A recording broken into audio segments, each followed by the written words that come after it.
So I questioned how, on my post on Facebook, how a tailor could win a tender in building a classroom that should be won by construction engineers.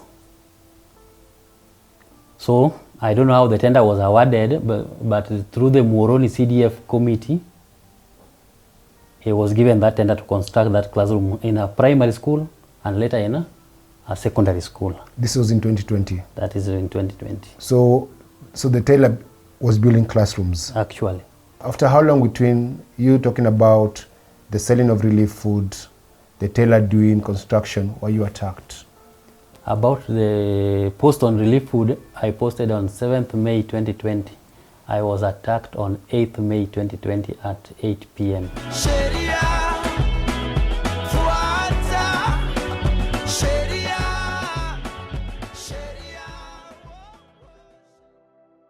Our guest today is Kennedy Ogendo, a very, very brave man who spoke truth to power, and for that he paid a very heavy price. He's lucky to be alive, and we're lucky to have him here. And now by him sharing his story, he's going to give you the courage to speak truth to power. He's not sharing this story to make you afraid of saying the truth. He's sharing this story to say, irrespective of the cost, speak truth to power. Karibu sana Kennedy. Thank you. Tell me, when were you born? Where were you born? I'm born 1983 from Kisumu County, Muhoroni sub-county, and right now I'm 39 years of age. Yeah. I hope you're going to grow older and you're going to be in this God's earth for a long time. Yes, I'm a family man, a father of, married with 3 kids. Wow, I'm actually 39 years old, married with 3 kids, a lot of similarities. Thank you. So what do you do for a living? Until 2020, I was working in a facility in Chemelil as a clinician until I was attacked by thugs that caused me disability. So you were born with both full limbs? Yes, actually, until 8th May 2020. Can you tell us what happened? On that 8th May of 2020, I was in my area of residence in Chemelil roundabout in Kisumu County, Muhoroni sub-county. Then a young man came to my house at around 8 p.m. in the 8:30 p.m. in the evening, claiming he had a patient. I instructed my wife to open for him the door until he came in. We both identified him. I advised my wife to serve him food, but he claimed he had a serious patient that needed an attention. So I decided to accompany him to the health facility where he could get services. Upon reaching somewhere closer to the facility, I did not see anybody standing by the clinic door. So I questioned him about the patient he was talking about. But the only response he gave me was a cut on the left side of the neck. Actually, he was holding a panga without me realizing that he was carrying a very sharp panga. So after hitting me on the neck, there was another person too who was also following us from a standby car. This is Toyota Fielder, silver in color. This person came very quickly and wanted to chop off my neck actually, but by good luck, God's grace, I saw him. When he tried to hit the right side of my neck, I tried to block, and my hand was chopped off instantly. It's a very sharp panga. Yes, instantly. So they were around 3 people that I could identify. So they're known to you? Yes, I could identify them. 2 were arrested. So tell me, so you get attacked? Yes. And they chop off your hand? Yes. Do they continue attacking you or do they run away? Yes, I got several cuts. There's a cut at the back of my neck. The left hip bone was properly cut. The back, I was cut at the back. So I thought I was dead, actually. But I shouted and I neighbor came to my rescue. Somebody who was staying somewhere there around. And when the neighbor came to your rescue, did the men run away? After that person opened this door, Yeah. they ran away. And then what happened next? After that, other neighbors came. Then I was taken to Awasi Mission Hospital. That was that 2020. Done first aid and then referred to Avenue Hospital in Kisumu.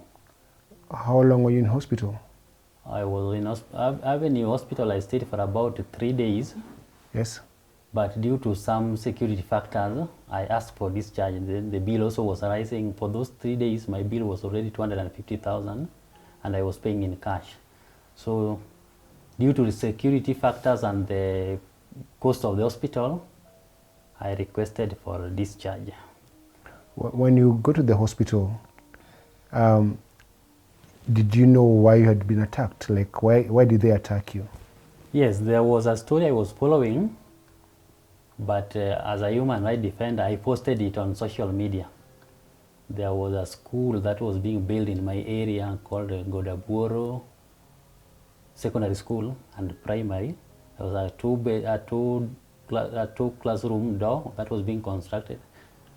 Then the person who was constructing these classrooms, actually, he was never a building engineer. I knew him in person. There in Chemeli, he was doing a tailoring business.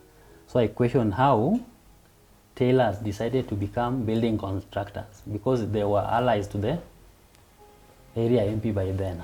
Okay, so you're telling me this. You can explain to me better because you understand.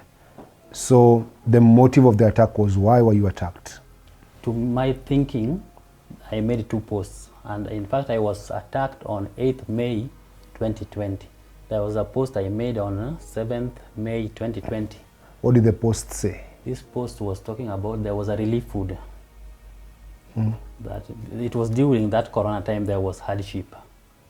So I talked about this relief food was taken from a store in Chemeli Sugar Belt and then being sold in the market by the same people. So I asked if this food were meant for the vulnerable, and in fact I posted it, and they are now selling it.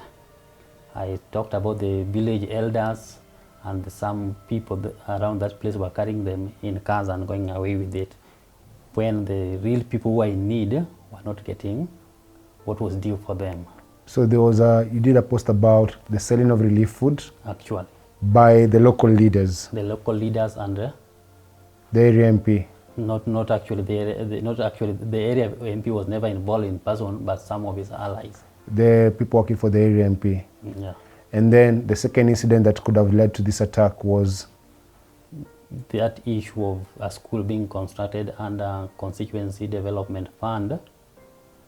So the tenders were awarded to people who were allies to him, who were never building contractors, and still it is happening up to date.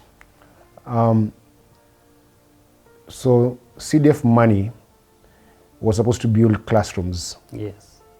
And you can tell me the name of the Member of Parliament. And the Member of Parliament gave away tenders to friends and allies, yes, to construct the classroom. Yes. And one of the tenders was given to a tailor. Actually. So I questioned how, on my post on Facebook, how a tailor could win a tender in building a classroom that should be won by construction engineers. So I don't know how the tender was awarded, but through the Muhoroni CDF committee, he was given that tender to construct that classroom in a primary school and later in a secondary school. This was in 2020? That is in 2020. So the tailor was building classrooms? Actually. Okay. How much was the tender worth? I'm not sure, but it was a two classroom. Yeah. When you did the post on Facebook, what happened? What did people say? Did the area member, who is the area member of parliament? The area member of parliament for Muhoroni Constituency is Honorable James Onyango Koyo. Is he still the same member of parliament? He's still the sitting MP. So when you did the post, what did him or his supporters say about that? There were comments that were followed. Some criticized, people commented as per the post. Yeah, he constructed the classroom, even though I think he used some people with know-how in building, because the classrooms were built actually. In a good or a bad way? To me, I can't comment about the structures because I never viewed that. I was attacked after this post, so I never got time to see. But later they were commissioned that classrooms that students are in now. After how long between you talking about the selling of relief food, the tailor doing construction, were you attacked? About the post on relief food, I posted on 7th May 2020. I was attacked on 8th May 2020 at 8 p.m. After being discharged from Avenue Hospital in Kisumu, I went to Nyabondo Hospital. That is where I took about 2 weeks when I was still getting medication. Yeah. What were your emotions during that time? It was, I was really traumatized. Being a family man, I was a sole breadwinner. My hand was chopped off. I have kids. It was difficult. Are you left-handed or right-handed? I was a right-handed person. But you lost your left hand. My right hand. Your right hand, rather. Yeah, I was a right-handed person by then. And you lost your right hand, the one that you work with, you write with, and that's your functional hand, right? Actually. How has been life since that time? Not easy. Yeah. Yeah, because my life changed completely. Providing for the family was not very easy by then now. And then the people who attacked you, you know them? Yes, I know them. I identified them, and it was not easy arresting them.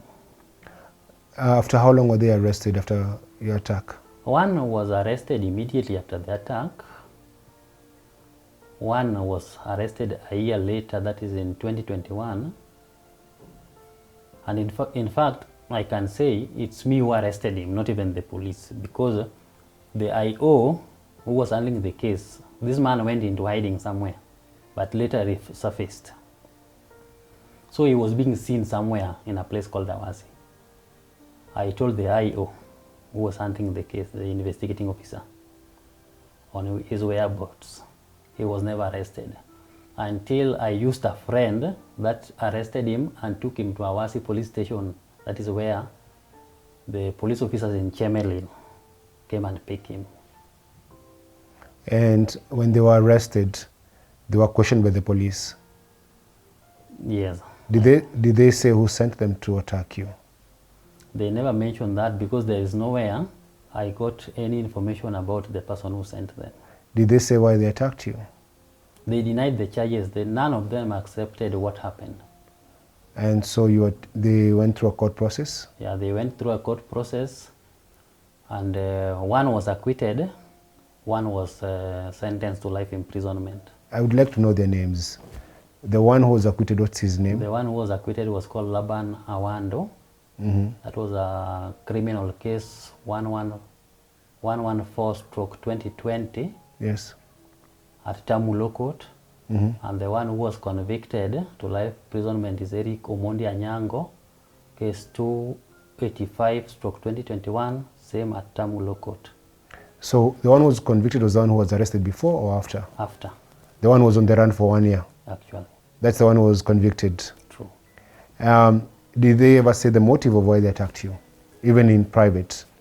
Yeah, the community was saying, okay, rather rumors in the area was saying it was around the campaign time, so I was criticizing the area MP, whom they feel is working for them. So you are attacked for criticizing your MP? Actually. And that is your right to criticize an MP? Yeah, as a resident and a voter in Muhoroni, I think I should be served by the same MP. Did your member of parliament say anything about these allegations? None. And even he never talked about anything on my attack. In fact, I was attacked on 8th May, then on 9th May, he came to distribute sanitizers because it was Corona time. On the same area I was attacked, and he never mentioned anything about it. The attack? Yeah. Have you met him since that incident happened? No. So when you went to court now to get this, they have been arrested, right? And then you have to go through the court process. What was that process? You say your life is being threatened. Tell me what happened between 2020 until now? 2020, after the court process were taking place, I was under government protection. So the government gave you protection? Yeah, Why did the government give you protection? because of the risk factor. Because I was actually at risk going to court, so I sought protection as a witness. So when you're going to court, were you being threatened? Actually, I was not now in that area, so I did not receive any more threats. Okay. So you went to court. It took how many years for the men to be convicted and the other one acquitted? The case started in that 2020, but the last conviction was in 28th of March 2023. So the man was convicted this year? Yes, March 2023. When the matter was going on, the two suspects, were they in court or out on bail? They were out on bail. All along? Yeah. And then they were convicted on? All of them were given a bond, of which they were handling the case when they were outside, until the second suspect was convicted and his bond was cancelled by the court, since he was now a convict and later sentenced. The one who was convicted, is it the man who came to your house to call you? Yes. That's the one who was convicted. His name, you said Eric? Eric Omondi Anyango. Eric Omondi Anyango. After the conviction, what happened? After the conviction, the right procedure is to be taken to prison, of which he was in Kodiaga prisons in Kisumu. Only to realize that he was out when he threatened me again. So he was convicted for life in prison? Yes, according to the court ruling. After being convicted, he's now out? He's now out. How did that happen? It's, in my understanding, I'm told they appealed at the High Court in Kisumu. So the judge, in her own understanding, in the law, gave him a cash bail. A cash bail of how much? 400,000. And then he was released? Yeah, he was released. So after being released? After being released, since that area is my home area, I have a sick mother. So when I was going home to check on her, the same convict who was released on bond attacked and robbed me again with others. He attacked you? And then we went to the police? I recorded a statement at the police station, OB number I was given, and the DCIO went to the crime scene with other officers, but up to now I'm being told the case is still under investigations. So the man hasn't been arrested? Not yet. And you said he has threatened you? Yes. How did he threaten you? We were in a vehicle and they too were in a different vehicle. So it's like they were following us. Yeah. So when we branched somewhere leaving the main road, they intercepted our car, blocked us, and robbed cash money around 10,000 we were having that was to be used for treatment, and other electronics, of which we reported to the police. How did he threaten you? Verbally, he told me that I can't outsmart them. They own Muhoroni. There's nothing I'll do. When he said they, he means who and who? They meaning, I think they are people in Muhoroni because they are allies to the sitting MP. So these thugs and this convicted man, do they work for the Member of Parliament? Are they goons for the Member of Parliament or his workers? What's the connection between the thugs and the Member of Parliament? In a formal employment, there is no office that belongs to the Member of Parliament in which they are working.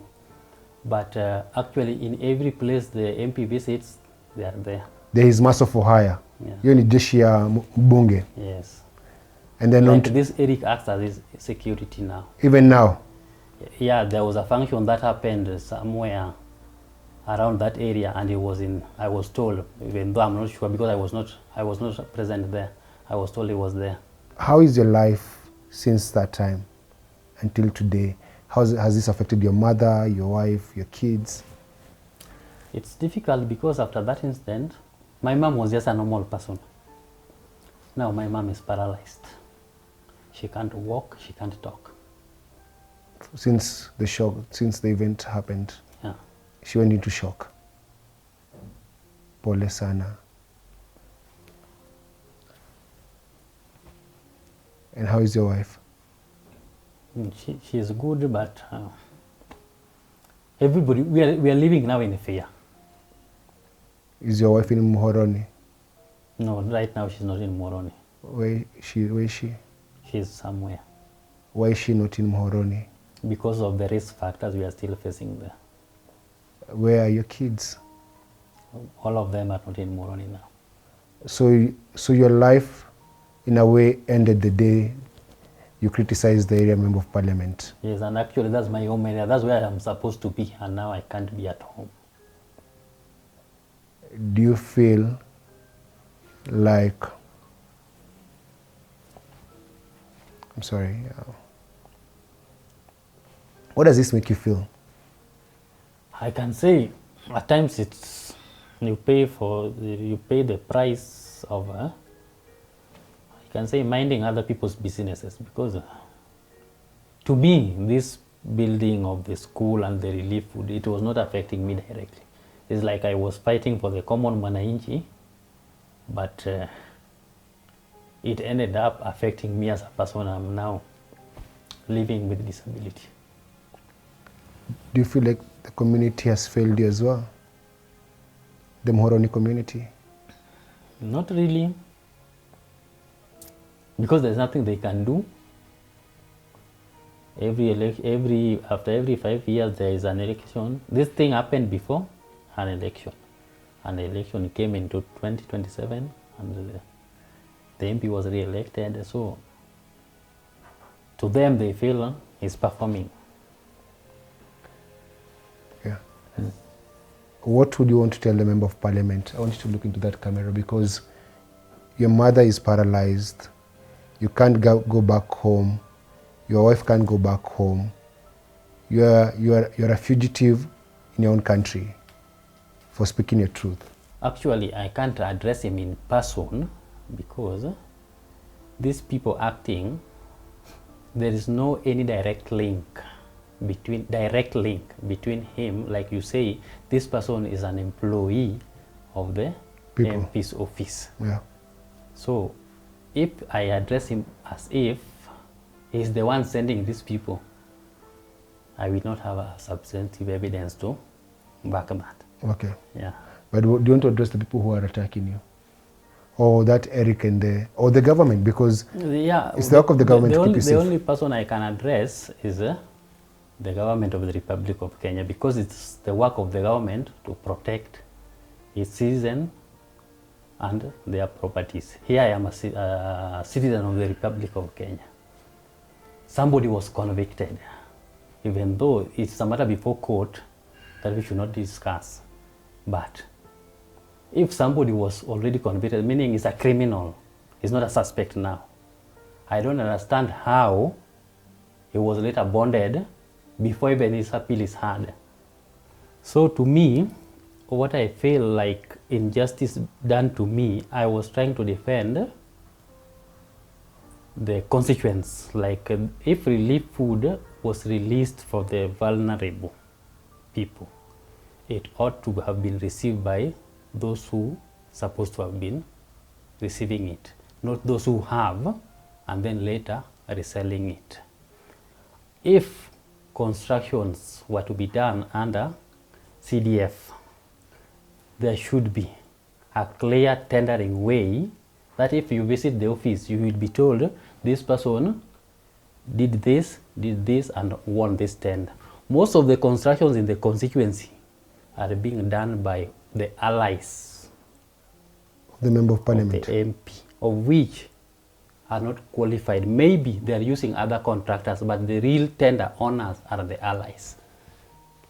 And now, because of you speaking about these things, you are attacked. I was attacked. So how is your wife now and the kids? We are just living under fear. We can't move freely due to the threats we are still undergoing. Are you able to visit your mother? As for now, it's not very easy. She needs me, but I can't go. When you tell the police what's happening in your life, what do the police say? The last incident that happens, When did the incident happen, the last one? the last incident happened on 27th of May 2023. That was is about 2 weeks now. Yeah? Yeah.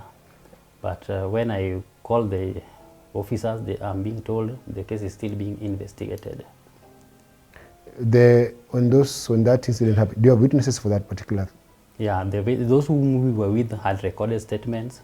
I got some injuries, I went to hospital, I filled the P3 form already given to the police. So the man was convicted to life in prison. As per the the magistrate court rulings, he was sentenced to life imprisonment. Is the same one attacking you, and when you tell the police, they don't do anything about it? Yes. They call it is an allegation and they are still investigating. That's messed up. So now you can't go back home. I can't go. Because it's still free. Everybody who is involved in this second attack is still roaming. And you know them? They are in my statement. I recorded a statement with the police. I mentioned their names there. And they are all associated with the Member of Parliament? Actually. All of them? Mm. So the goons, the thugs who attacked you, work or provide security for the Member of Parliament? They are, in one way or another, affiliated to that office. When the matter was going on in court, where were you? When the matter was in court, I was still under the government protection. Because you were at risk? True. So when he was convicted, you felt very happy, your life can go back to a bit of normalcy. Yeah. Minus the limb, but then what happens? He's taken to Kodiaga prison, you said? Yeah, he was convicted to life imprisonment and he was supposed to be in Kodiaga prison, of which he went to Kodiaga prison. So I was made to understand they appealed the case. Mm-hmm. If they appealed, the High Court magistrate gave him a bond. Eric Omondi a bond of 400,000 Kenya shillings. And is now out on that bond and still threatening me. What does he say when he threatens you? What is he saying? When they attacked me lastly, he mentioned that I can't outsmart them in Muhoroni. They, meaning involve others, they are the owners of Muhoroni. So meaning is enjoying protection from another office.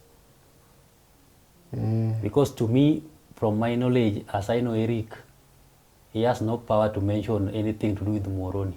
He can't call Muhoroni that they own it.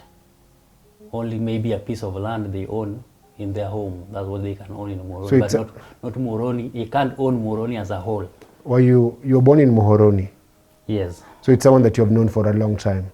I've been seeing him. I'm not so much so much conversant with him, but I've known him for a while because this person, the other person who was constructing the classrooms, this classroom, has been his ally ever since, and I was staying with them closer. So he used to come to that person's house. This person was my close neighbor, I can say. So the tailor who was given the tender to construct classrooms, yeah, is your neighbor? Who was my close neighbor when I was in Chemelin. So it's people that you know, all of them? I know them. So the motive of the attack was your post, and the court was able to show that? Yeah, if you check the court ruling, it's mentioned that this attack was a retaliation, political, it was a political retaliation. It was a political retaliatory attack. Okay. Did Eric have a lawyer in court? From the onset, there was a lawyer who was handling this case. I don't know who was paying the lawyer. And when he got this appeal case, you said he paid a bond. Yeah, when he appealed the case, he was given a cash bail of 400,000 that was paid. Does he have any other job? Do you know what he does for a living? No. Does he look like someone who has the means to pay 400,000? To me, 400,000 cash bail, not bond, Eric can't pay.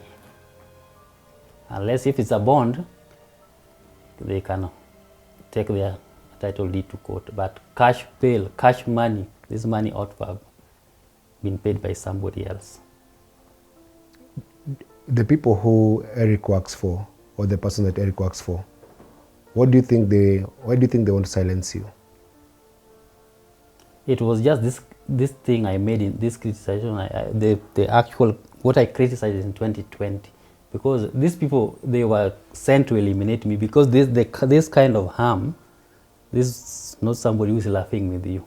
This is somebody who is sent to kill you. But actually, I never died. When the police arrested the suspects, did they question the member of parliament? No. He was never questioned. Do you regret ever posting that, what you wrote online? Yeah, the regret comes because my life changed.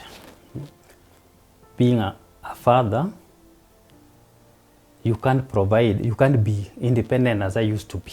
I used to do things on my own. Now, there are some things I have to be supported to do. I can't do farming. I was as well a sugarcane farmer. I could go to farm. Now I can't do it. So my life has just changed drastically. You used to be a clinician. What happened to your job? Where I was working where this incident occurred. So when I was there, I left. So from there, I've not been in the public arena now. I fear. Anything I do underground because it's like I'm still being trailed by these people. So I decided to stop working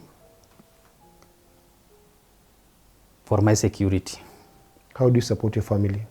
Yeah, there was a time I got support from some organizations. Yeah. And they supported you to do what? They supported me to move because after the attack I could not work, but I had a family to take care of. So these funds I used for the daily upkeep for the family. What do you want? Justice. You want justice. Okay. And I hope this story helps Kennedy get justice. We hope you get justice and you stay safe. Has the losing, you becoming disabled, has it affected your self-esteem? True. It has, in a larger percentage.